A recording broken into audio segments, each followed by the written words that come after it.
Hello everyone and welcome back to another AFK journey video. In this video we're going to be going over the updated Prydwen PvP and Dream Realm tier list now that they've added Lenya to the tier list. And Lenya's been out for a while now, so I think we have a good idea of where she stands, and we're going to talk most importantly about that in today's video, but we're going to briefly go through the heroes and the placements of all the other heroes. So first of all, in the S+ tier for the damage dealers, they have Arden, Burial, Diurnal, Lily May, OD, and Vala. And I've talked about this before, but I believe, even right now, I still believe that Diurnal and Lily May are a tier above the other 4 damage dealers placed here. All 6 are great options, and against specific enemy teams, even Vala, OD, or Arden could be the optimal choice for your team. But Diurnal and Lily May can run into, if you have a good team built around them, they can basically be used into any arena defense and be pretty effective. And even Lily May is very strong on arena defense and is used on a lot of the top meta defense right now, so I think they're a tier above. Let's move on to the specialists. We have Iron, Carolina, Skirlita, Taylene. In my opinion, I think Skirlita and Iron are really the heroes which are the strongest here. Again, they're very flexible and can be run on pretty much any team effectively. Even though Lily May counters Iron's first ultimate, it is not going to be a guaranteed interruption of Iron's second ultimate. He is usually tanky enough to survive until he can cast his second one, and then he'll still group up the enemy team, immobilize them for giving his team the advantage, and also like group them up for a Thorn Damage Reflect or a Skirlita ultimate, which is very like devastating. So Iron is still a great option for arena defense and offense, even with Lily May being out. Skirlita is very flexible hero. She's probably the best PvP hero in the game right now. You can run into pretty much within any team you're using, and it will never be a bad option. And she has the threat of actually just killing the enemy teams as long as when she descends you have enough surviving allies. So if you have like a healing stall oriented team with Skirlita, it's a very strong team. And of course, the top meta arena defenses right now all rely on Skirlita, so she is like the core piece, and I think that is why she's probably the best PvP hero. So I still think they're top tier, a tier above Carolina and Taylene, who are more situational. You need to build a comp which really protects them in order for them to do their best, and so they lack the flexibility of being able to be run into any team, and that is why I think they just are a tier lower. And they're also susceptible to dying early on, and I know Taylene has multiple lives, but if she dies, her damage output is heavily reduced, because then she has to charge up and her energy again, and also revive herself, which takes some time. Moving on to the supports, I think Damien is the top support out of the 3 here. He's such an amazing support with the continuous healing, the haste buff. The haste buff is no joke. 50 haste gives you 50% attack speed and 50% faster skill casting. It is a very strong option in pretty much any team, and of course he can't really be killable because he can keep respawning his toy chariot. Haywin is a great support if you want damage reduction. She provides a lot of healing and damage reduction, but no haste buff like Damien provides. So Haywin is the more defensive, stall-oriented healer, but for that she is the best support. And then Rainier is good in certain situations if there's symmetrical tiles, but if the opponent positions their defense with no symmetrical tiles, Rainier can't really be used to his full potential, and then he's just not a great option. So I would move him down to the S tier. And then Thorin is a great tank. He has multiple lives. He has the kill potential and kill threat with his damage reflect, which is very scary. And you have to plan around that. And just for example, I have been beaten by enemy full like Graveborn stall teams with Haywin without even a Skirlita. My Skirlita team has lost just because Thorin gets a perfect damage reflect, and the team just heals and protects and like basically doesn't die. So Thorin is a real threat, as well as being an amazing tank with multiple lives and the soul pack for added protection to one hero. He's really good. Okay, so that is that for the S+ heroes. Let's move down to the S heroes. So for the S heroes, we have Elsa, Florabelle, Lenya, Sylvina as the damage dealer options, and I agree. I really agree with all of this, and I agree with the Lenya placement. We did a lot of testing with Lenya for PvP, and we put together some pretty strong teams which were convincingly beating the top ranking arena defenses. But Lenya needs a team which supports her. For example, Thorin soul pacting her, Damien healing her, Skirlita protecting her with shields, and then also having a Lily May in there for more like interruption or damage, or for having a Haywin or Coco for more protection and support. These are basically the optimal teams I found with Lenya, and then she does pretty well. She can focus on the backline damage dealer, she can deal damage, she has at really no risk of dying, but she is not really carrying the team by herself. If the Scarlita is there, Scarlita is also the kill potential, which is going to clean up at the end. Lily May also sometimes just carries the team if you're running Lily May along with Lenya. So Lenya on her own is not like the top tier S+ tier PvP hero in my opinion, but she definitely can be used in these teams pretty effectively. The other thing is that opponent heroes like Diurnal and Lily May are kind of, they already counter Lenya because Lenya wants to lock onto an enemy and just duel them. But if the opponent has any way of becoming untargetable, like for example the Rainstorm Ballet of Lily May or the ultimate cast of Diurnal, then Lenya just has to switch to the next target until that hero comes back down to the battlefield, and then she can go back onto that target. So that is the issue with Lenya. But if things go perfectly for Lenya and she stuns and locks down like your backline Diurnal or Lily May, she can kill that hero before it is even able to ramp up or even become untargetable. And then that's amazing. But overall, I do agree with her positioning in the S tier. I think she's kind of similar tier to the maybe even Arden OD as damage dealers for Arena, or slightly maybe even below that. So it's a pretty good position, but overall, she was better than I expected for PvP. I thought that she would be very easily nuked and killed, but that is not the case if you protect her with the healing from Damien and the Thorn Soul Pact. The other heroes here, Floribel, Elsa, Sylvina. I agree with that. Elsa is great in crowd control teams. Floribel deals continuous damage, so in like staller, tanky teams that she's able to cast her minions and not die for the whole fight. She gets a lot of value. And Sylvina is great for assassinating enemies on symmetrical tiles. So she's a really good damage dealer option. For the specialists, they have Shakir, Almas, Igor. I talked about this in the last tier list, but I think Almas and Igor should move down. Almas' main problem is Lily May counters him hard because Lily May's initial ultimate cast, preventing the Iron from casting his crowd control, will then cause Almas to not be able to immediately chain his lockdown on top of Iron's immobilization, and then that means Almas will have to wait until the second ultimate cast of Iron to really get his effects off.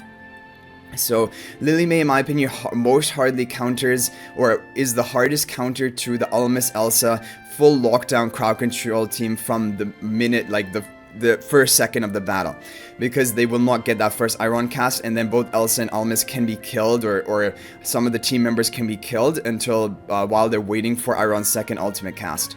So that's the issue with him. And Igor is counterable by OD because he can plant the execution mark, and then Igor will just get popped at lower enough health. Shakir is great though. Shakir belongs in the S tier.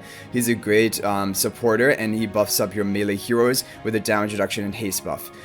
Looking at the supporters, they have Coco, Mikola, Rowan. Coco and Rowan probably belong here. Mikola, it's debatable about Mikola, to be honest, because yeah, people do run her on Supreme Arena defenses, so probably she does deserve a place here.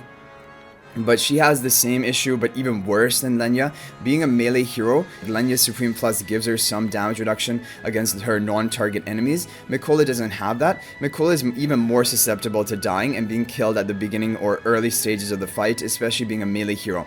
So the positioning is really important with her. You have to have enough protection in your team. Then Mikola can get off a lot of value as long as she's guaranteed to survive. So S tier probably is a good place for her. Coco is great for damage reduction. One of the best heroes for that, and for giving your team the time to then try to eliminate some enemies while you have the damage reduction buff, and your team becomes pretty much unkillable until the ultimate wears off.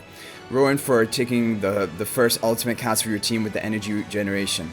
Granny and Freesto, yes, both good tanks for Arena, but a tier below Thorin. Granny is really difficult to kill, especially with their Mythic Plus ability. Once she goes below 50% health, she gets healing and a massive tankiness stat increase. And Freesto is great because you get 2 heroes for the price of 1, and you have the Crimson Contract value on your backline heroes. And if the illusion dies first, then he can get a powerful taunt and stun and a high damage output as well. So Freesto is great, and Freesto is good in zoo type teams where you have, like, for example, Freesto, Burial, Floribel, Haywin maybe even, and maybe Damien, or a similar team like that, basically summoning, but also like really tanky and difficult to kill with adequate healing. Moving down the list, there is the A tier where they have Brian, Cecia, Viperion, And I think I agree with Brian, CC, or Viperion. They're all strong damage dealers or decent damage dealer options. But these heroes are not going to be the top tier. So if you have the other heroes invested in from the S and S plus tier, those are going to be better for you. And then down here, there's Pursa, Citrana, Soren, Temesia for the specialists. Out of these, I think really the only ones that do the best in Supreme Arena are Temesia, and Temesia is kind of the strongest of all of these. Pursa can be used, and I think probably even Citrana can be used. But we talked about this before. Citrana and Seth have the issue that they're A-level maulers, and you have a lot of priorities to build for A-level maulers. For example, OD, Coco, even maybe Kruger. Or Antandra, for example. So Kruger for Dream Realm and Antandra for like a tank who can also work in AFK stages or for PvP even. So then you're limited on your options, but they can be fine. For the supports, Ludovic, Nero, Smokey, and Mirki, I think in certain teams, Smokey and Ludovic can both be even S tier, potentially. Like in a Mauler team, Smokey is a great healer option. And Ludovic does really well with Taylene, for examall, or even in a Graveborn Strahl team. He also has the utility, he has stuns once he has a Supreme Plus on his Everbloom field.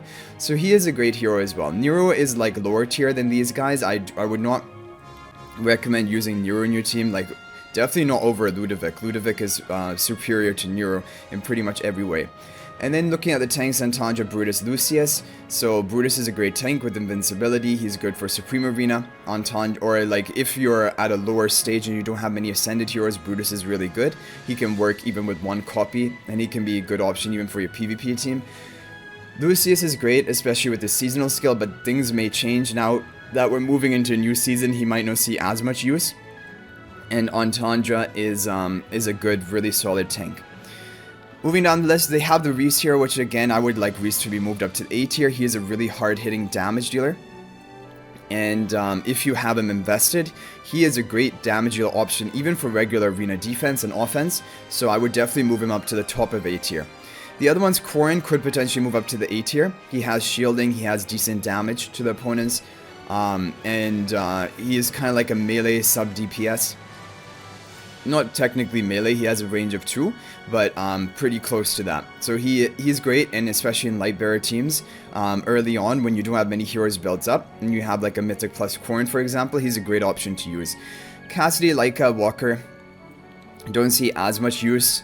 You can occasionally use them, and that is why they're in the B tier, but they're just not top tier options. And moving down, there's Atlanta, Mariel, Valen, Kafra, Kruger, Faye, and Lumont, all of which are kind of like again, I think out of these, Lumont would be the most usable as a tank, and you probably maybe should be even in the B tier. Kruger is not great in PvP. He's good for Dream Realm, but not for PvP really at all. And the other heroes, yeah, they're not really the greatest options to be using in PvP. So let's move on to the Dream Realm. So for the Dream Realm, we have Lily May as a top 4-range damage dealer, and that is definitely the case. She is in, out of the 6 different Dream Realm bosses we have right now, the endgame teams rely on her in 5 out of the 6 endgame teams. Lone Gaze is really the only one where she isn't the optimal choice, but she's even usable there, and I use her there in my team because I don't have like all the dream heroes built up. For the supports, Coco, Mikola, Rainier, Smokey. I think I would... Coco is amazing when you're having difficulty surviving and like you're before the endless boss modes. But when you're at the endless boss mode, Coco is only really a good option in Alpha Bear. Apart from Alpha Bear, I don't think Coco is actually used in any endgame team. And even... yeah, but for Alpha Bear she is used, so like, and just in general, the damage reduction, it can allow a lot of people to have higher damage output in bosses before getting to endless mode, so I probably do agree with the S+ ranking for Coco. Mikola, Smokey are the top supports for Dream Realm. They're both used in 5 out of the 6 Dream Realm boss teams, and Mikola can even be used in all 6 for a maximum score, but Alpha Bear is the one where maybe you would want to use Ludovic instead of the Mikola. But still, these are top tier supports for Dream Realm. Both are going to be priorities on your wish list, and I'm going to probably make a new wish list guide when Mikola comes off the rated recruitment. But I believe for new players, both Smokey and Mikola will be must-haves on your Mauler wish list for the All Heroes recruitment.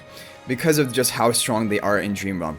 And then Rainier is here because he has the damage debuff onto the boss, causing the boss to receive 25% bonus damage, which is a huge amount, but you need his Mythic Plus for that. He is not the part of all of the endgame boss teams. Sometimes it's better to just run supports and Freestro, for example, but he still is a part of about 3 out of the 6, and before you get these optimal teams, you can use him in even more than that. And before getting to endless boss modes, he's also good.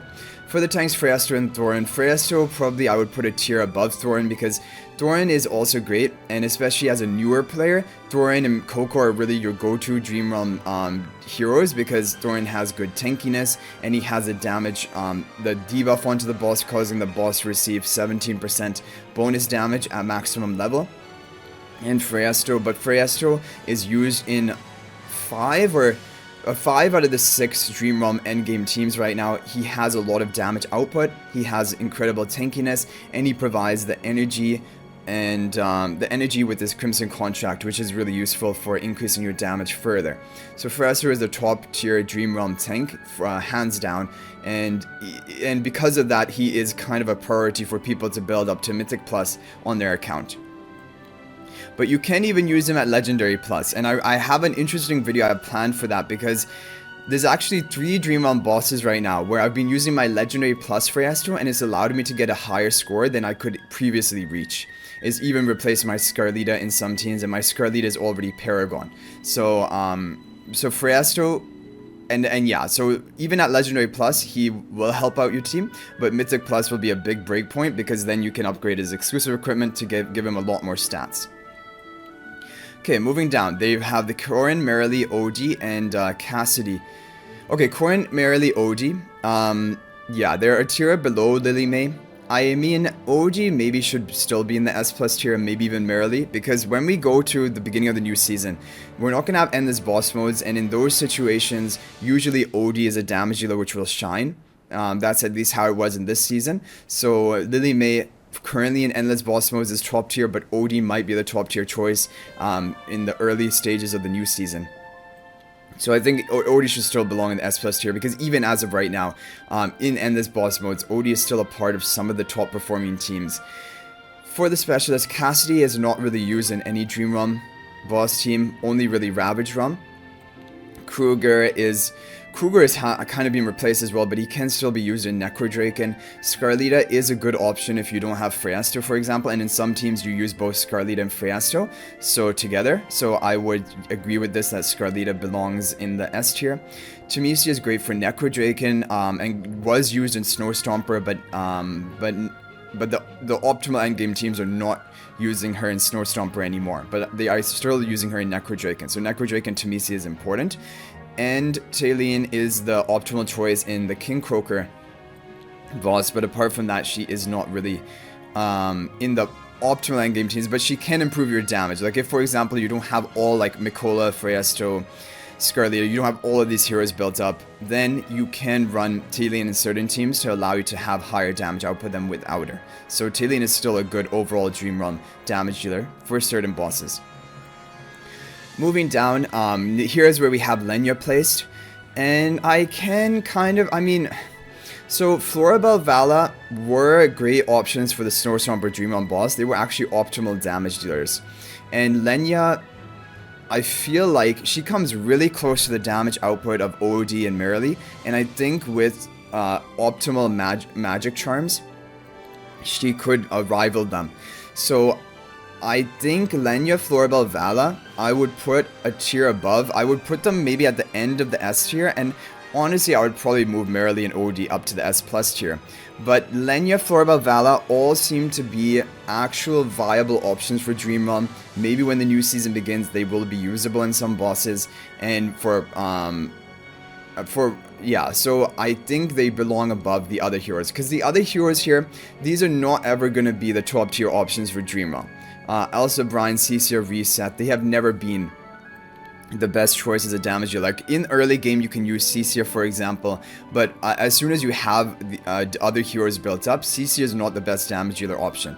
Also, Sylvina should be up because Sylvina is a part of a top performing Lone Gaze team for people who don't have Celestial Hypergene heroes. Getting 37 billion damage in Lone Gaze is no joke, so Sylvina should be up as well to A or S tier. And then they have the Citrana and the Shakira.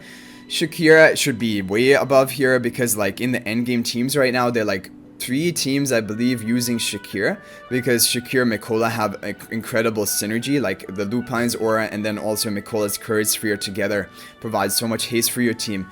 And they're all getting the value of the attack buff of Shakira if he's at plus 10 exclusive equipment.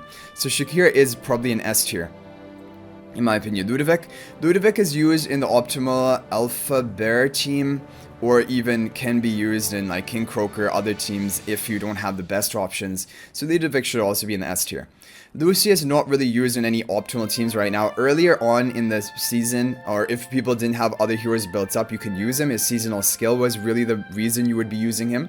It gives you damage and haste. But when his seasonal skill changes, because the new season is coming up soon, he might not be usable anymore.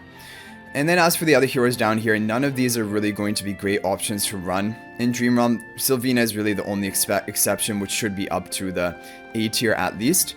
But that is going to be pretty much it for this review of the PvP and Dream Realm tier list. I hope you guys enjoyed it. But Lenya overall, pretty solid hero for an A-level hero. In PvP, getting the S rank, and in Dream Realm, getting the A rank here, although I do believe she belongs at the bottom of S rank or the top of the A rank, because her damage output is not bad in Dream Realm bosses, and it comes really close to the output of other Merrily Corrin in certain boss fights. So I would put her upper tier, because if, for example, someone went for Lenya but they don't have a Mythic Plus Corrin Merrily yet, then Lenya might be their best option. And before getting to endless boss modes, maybe she will be good. So anyway, guys, that is going to be it for this video. I hope you enjoyed it, and let me know what you thought about the positioning of all these heroes on the tier list. But I hope you enjoyed this video, and I will hopefully see you guys in the next one. If you want to join my AFK Journey Discord server, there's a link to that in the description of this video and the description of all the videos I upload. But I will hopefully see you guys in the next video, and until then, everyone, peace out for now, and thank you for watching.